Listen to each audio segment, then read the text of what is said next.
Mysterious Traveler, written, produced, and directed by Robert A. Arthur and David Coleman, starring one of radio's foremost actors, Cliff Carpenter.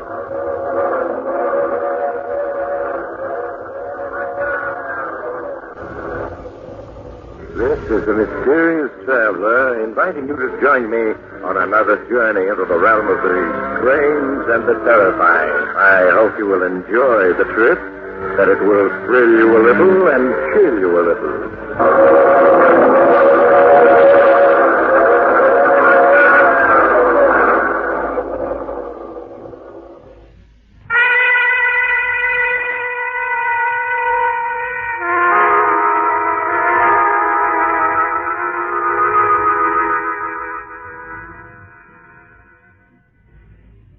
Any of you are still listening in, not having fled yet, I have a confession to make to you, the American people. The enemy is advancing across the countryside at a speed of 15 miles an hour. And I, Stephen Reynolds, am responsible for the enemy's presence. I, and I alone, betrayed you. It wasn't intentional, and yet that's a small comfort to those of you fleeing for your lives. Before you condemn me, those few who may still be hearing my voice, please listen and try to understand. Perhaps if you hear my story exactly as it happened, you may find it in your hearts to forgive me. It began a year ago at the Lynbrook Country Club, not far from the campus of State University. A banquet was being held in honor of Dr. Charles Warren in recognition of his vast contributions to organic chemistry. The main speaker at the banquet was the governor of the state, who was there to speak in tribute to Dr. Warren. We who know Dr. Warren and his brilliant work can only join in the worldwide tribute that he has won with his discovery of Norarium, the new miracle organic soil compound. But on this happy occasion, it is my privilege to bestow on Dr. Warren State University's highest award, the DuPage Medal of Science.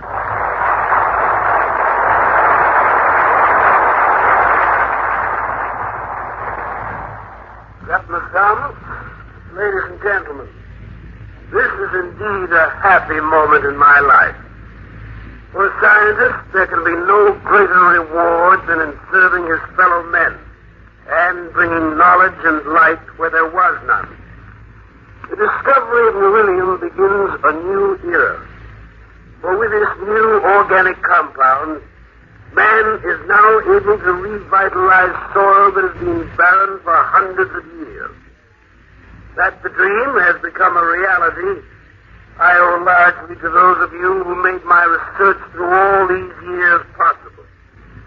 Without your kindness and invaluable aid, the discovery of beryllium would not have been possible.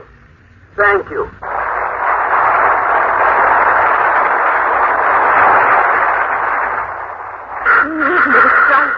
Yes, it's a great moment in your father's life, man. He's now one of the immortals of science. Let's go out on the lawn. It's hot. No, you ever see so many newspaper men with cars? Yes, it's a big story. Your father will undoubtedly win the Nobel Prize next year. You really think so? No, we can't miss. You may not realize it, but you're the daughter of a famous man now. One of these days, I'll be the wife of a famous scientist. That is, if you haven't changed your mind about marrying me. Well, that's one thing I'll never change my mind about. Oh, dear.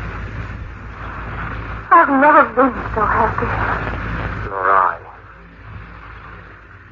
You're going to have everything you want, Anne. A lovely home, jewels, servants. I I'll settle for this. You've never known poverty, Anne. That's why you don't realize how important money is. We're going to have money. And a great deal of it. Very soon. Where is it coming from? For the past few months, I've been working secretly on an experiment. If I meet with success, and I expect to, we'll be wealthy beyond our dreams. An experiment? What sort of experiment, Steve? Your father, after years of research, has discovered an organic compound that revitalizes barren soil. My experiments, Anne, approach the problem of food productivity on a different basis. How? Can you imagine what it would mean to mankind if a wheat crop could be grown in 2 weeks instead of the 4 months it takes? Think of 10 wheat crops a year where before there had been only 2. But that's impossible. Nothing's impossible. Think of it, Anne. Crops literally grown overnight. A food abundance such as the world has never known before. But how? I'm experimenting with a new chemical formula which has chlorophyll as its base. This formula will assist nature, accelerate the growth of plant life 100-fold. I've already had some small success, but I haven't reached the ultimate goal yet. And when you do? When I do, why, 1 gallon of this new formula sprayed over an acre of land will produce a crop almost overnight. I'll be world famous, Anne. A millionaire. A millionaire? Of course. This new formula of mine, when perfected, will put your father's soil compound, beryllium. Well, it won't be very important in the face of my discovery.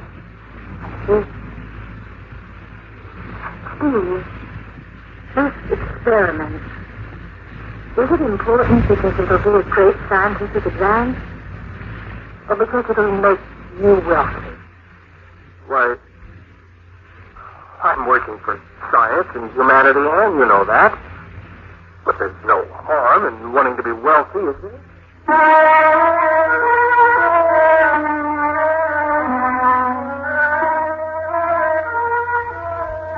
I know now that what I said to Anne wasn't true. I wasn't working for humanity. I was working for Steve Reynolds and the huge reward and honors that could be won. Yes, I wanted success more than anything else in life, no matter what the cost. In the months that followed, I worked day and night, rarely leaving the laboratory. One experiment followed another as I searched for the right formula. Then one day I was called by Dr. Warren's secretary and asked to come to his office. Steve, I have here your progress report for the past 6 months. You seem to have made little, if any, progress in your study of soil erosion. Well, to tell the truth, I've given up my study of soil erosion. I'm working on something else. From your report, I guessed as much. Steve, I dislike saying this, but we can't ignore the obligations of your fellowship. I'm afraid I'll have to ask you on behalf of the trustees to give up whatever experiment you're engaged in. I won't do it. I've been at it months, working day and night on this experiment. I'm too close to success now to give up. Steve, the trustees... When I'm succeeded, and I will, I'll be world famous. Wealthy. One of the great scientists of all time. I see. You've got to keep that progress report of mine from the trustees so that they don't interfere. There must be some excuse you can give them. I'm sorry, Steve, but I must pass it along to them. Those are the rules. I'm asking you to break the rules. I can't. Not for you, myself, or anyone else. Anne has told you my experiments, hasn't she? I know. You don't want me to succeed, do you? That's why you won't help me. Now, Steve, you're overworked, nervous. Otherwise, you just... Nothing will stop me, do you hear? Not you, nor the trustees, or the whole university. I'll go on with my experiments, and I'll succeed.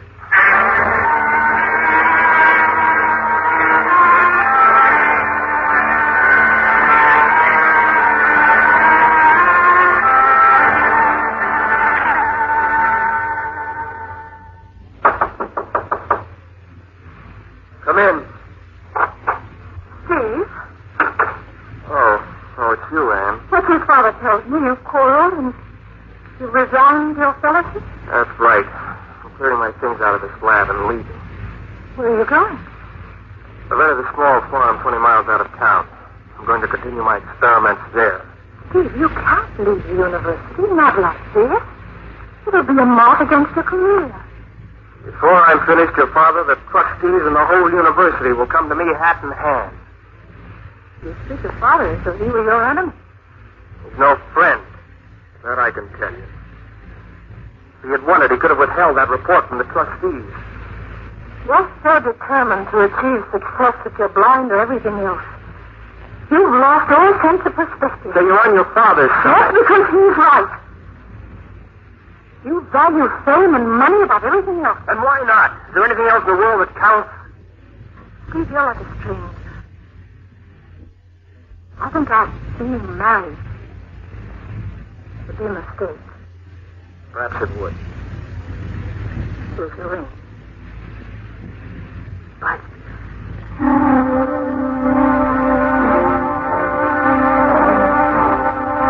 When I had left, I knew I was really alone. I moved my belongings into the farmhouse I'd rented and set up a small laboratory there. Went back to working day and night, for I knew it was a race against time. I had exactly $700 to my name, and once that was gone, I'd have to find a job. The weeks that followed were ones of unceasing work.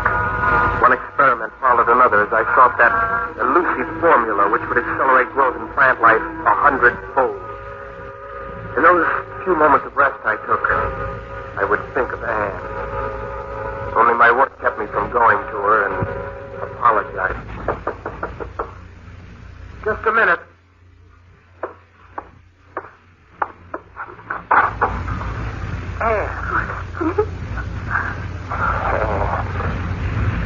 Oh, you sweet darling. I couldn't stay away any longer, knowing you were here all alone. You've forgiven me for the way I am. Oh, yes. Yes. Darling, you don't look well at all. Your eyes are so bloodshot. You've lost weight. Oh, I've been so busy half the time I forgot to eat. How's your work coming? Not so well. I'm on the right trail, I know I am, but I haven't been able to perfect the formula. I'm working on experiment 87 now. How long can you go on? You needn't worry, Anne. Even if I wanted to go on, I can't. My money's just about gone. Don't feel too badly about it. Anne, I'm so close to succeeding. I know I am. But it isn't as though you can't pick up your experiments in the future, Steve. After you've had some rest and a chance to think everything out. Yes, I suppose you're right. Come inside. I'll show you the lab I fixed. All right, darling. I haven't got the fancy equipment that was available at the university, but I do have everything I need. Here we are. How crowded you are here. Yes, you see, each experiment called for a small, separate box of earth. There are 87 boxes in the room. That's why it's so crowded. Over there's the box with formula number 1. From there, the boxes run across the floor to... Good night, Steve. Yeah. Formula 87. Formula 87. That box over there. And look. Plant growth. 4 sprouts. Well, what about it, Steve? This morning at 7 o'clock, I planted 4 seeds in this box. Then I injected the soil with formula 87. This morning at 7? Yes, it's now noon. These sprouts grew in 5 hours. 5 hours? And I think I've succeeded. I found the formula. Steve, I've a strange feeling. But I can see those sprouts growing before my very eyes. They are. Those sprouts, what are they? Tomatoes. This rate of growth continues, and by noon tomorrow, these plants will have matured. And they'll be bearing ripe tomatoes.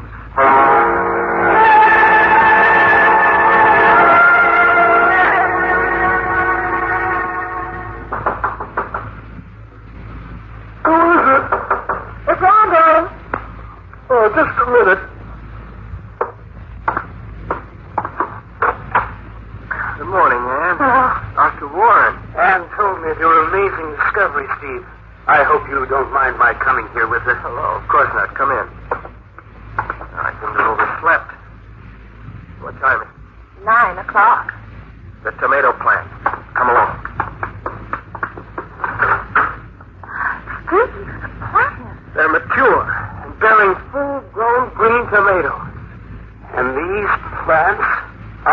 seeds you planted only yesterday morning? Yes. Here are my notes.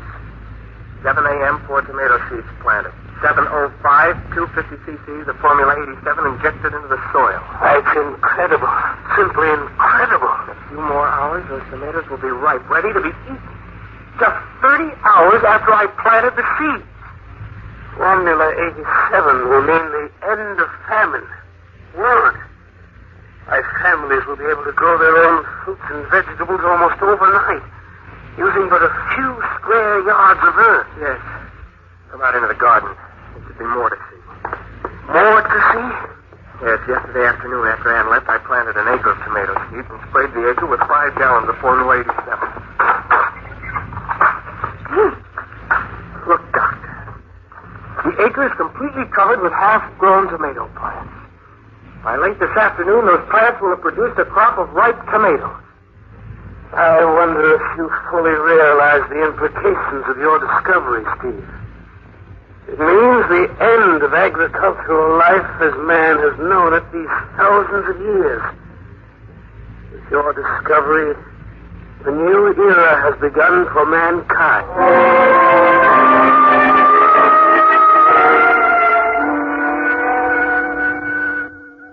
Yes, as we stood there in the garden, there could be no question that every man, woman, and child on Earth would be affected by my discovery. It took no urging on my part to have Dr. Warren and Ann stay on.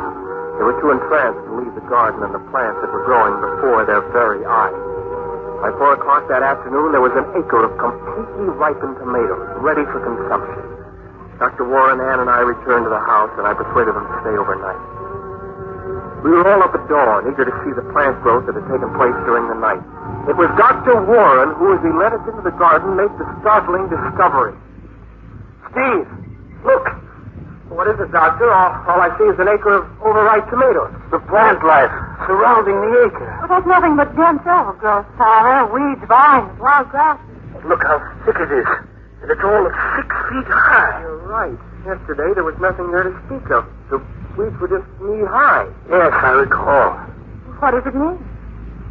Well, apparently, when I sprayed the acre where I planted, some of Formula 87 carried a little beyond, causing those weeds and other plants to grow overnight to 6 feet. The question now is, have they stopped growing?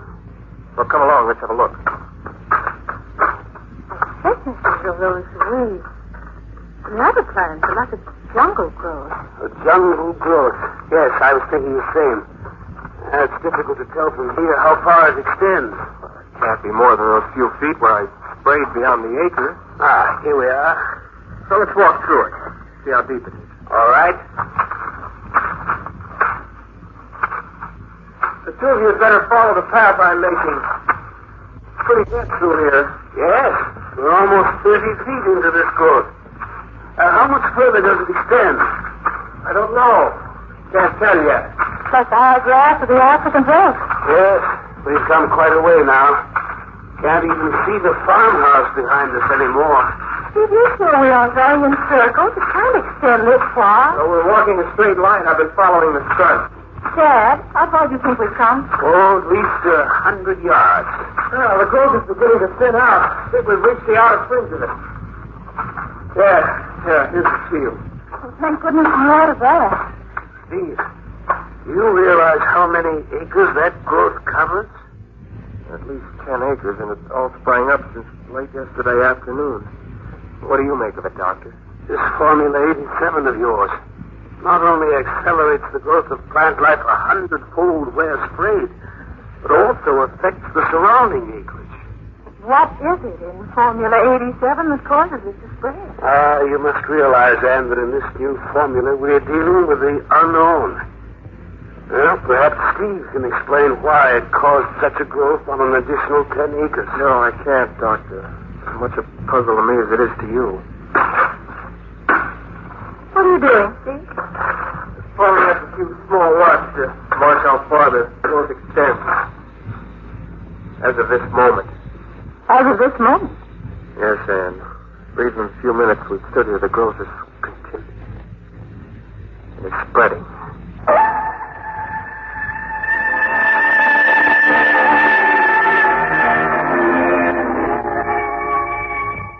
Good morning. This is Bill Stone. Storm with the 9 o'clock news. Well, startling news has been coming in over the press wires in the last 10 minutes. A young associate professor, Stephen Reynolds of State University, discovered a new chemical formula which has the power to accelerate plant life growth 100-fold. While engaged in experiments on his farm 20 miles outside of Statesville, Professor Reynolds sprayed an acre of land with his new discovery, Formula 87. One of the amazing results of this experiment was the growth overnight of a 1-acre crop of tomatoes. But another result, which seems almost incredible to this reporter, is the news that Formula 87 caused plant life in surrounding acreage to grow overnight into a fantastic growth and become so thick and profuse as to cause on-the-spot observers to compare it to jungle growth.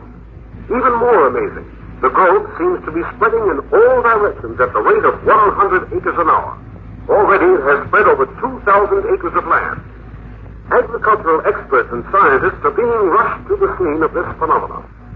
Stay tuned for further news flashes during the day.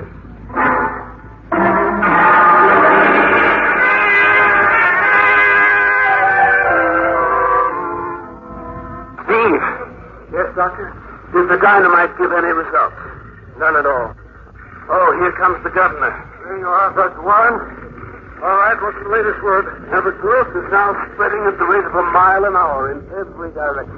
Why, that means thousands of acres of valuable land turning into jungle every hour. Yes, and what's more, it's spreading at an accelerated speed.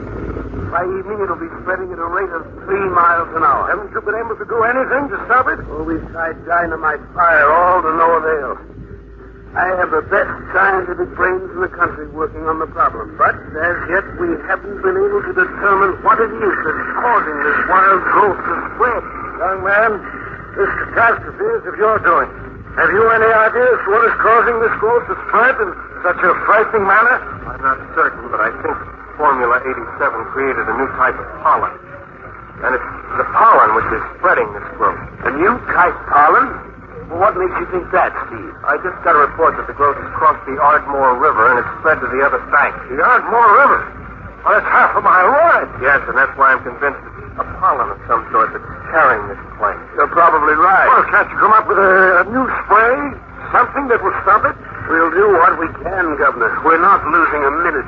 What's going to happen, Doctor, when this jungle growth reaches villages and towns? We've already had to evacuate farmers. Yes.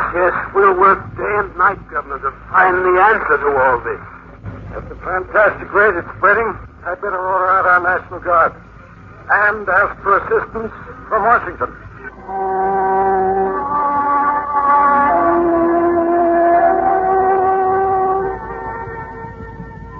This is Bill Storm, speaking to you from the state capitol. Well, the green plague continues to advance, and Governor Thomas has declared a state emergency. Martial law has been imposed with the full approval of Washington. The green plague has spread over an area of 40,000 acres. 4 villages and 2 towns were evacuated shortly before they were engulfed by this advancing jungle growth, which scientists have been unable to explain or halt. These scientists state that the growth is accelerating its advance from hour to hour and is now moving at a rate of 15 miles an hour. Meanwhile, on-the-spot observers state that plants, vines, and trees are literally springing up before their very eyes, and that this fantastic and relentless growth is crushing and destroying all that which lies before it. All residents of the state capital have been evacuated, and momentarily we expect orders to abandon this station. However, full news reports will be continuously broadcast from other stations. Meanwhile, reports from Washington indicate that... Ladies and gentlemen, I have just received the signal that this station is to be abandoned. Tune in to other stations for further news flashes. Steve, we better leave the studio, the station. Leave? Look, you two had better come with me. You heard me broadcast. We're abandoning this station. Come on, Steve. Well, what about those people who may not have been tuned in?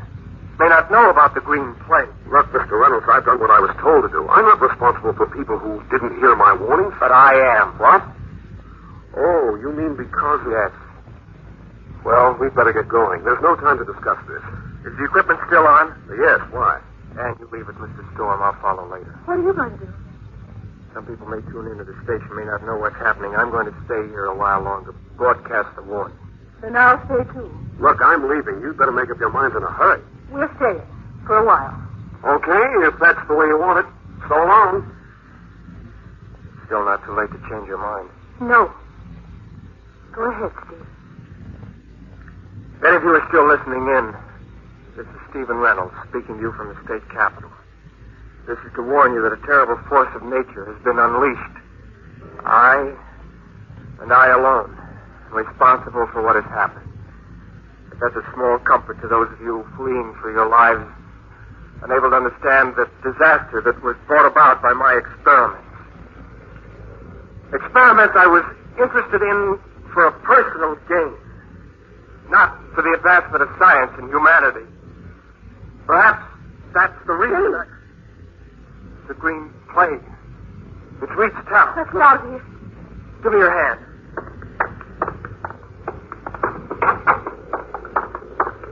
Steve, it sounds almost like an earthquake. Yes. This way to the street. They're changed. The bushes are growing before our very eyes. They're uprooting those buildings. Look. The building across the street. It's going to come down. Run!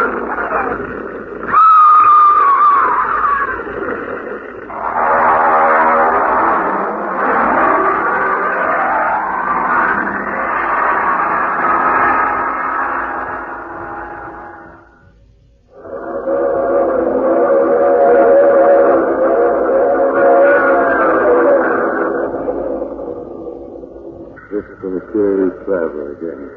Oh, you have to get off here. I'm sorry. I'm sure we'll meet again. I take this same train every week at this same time.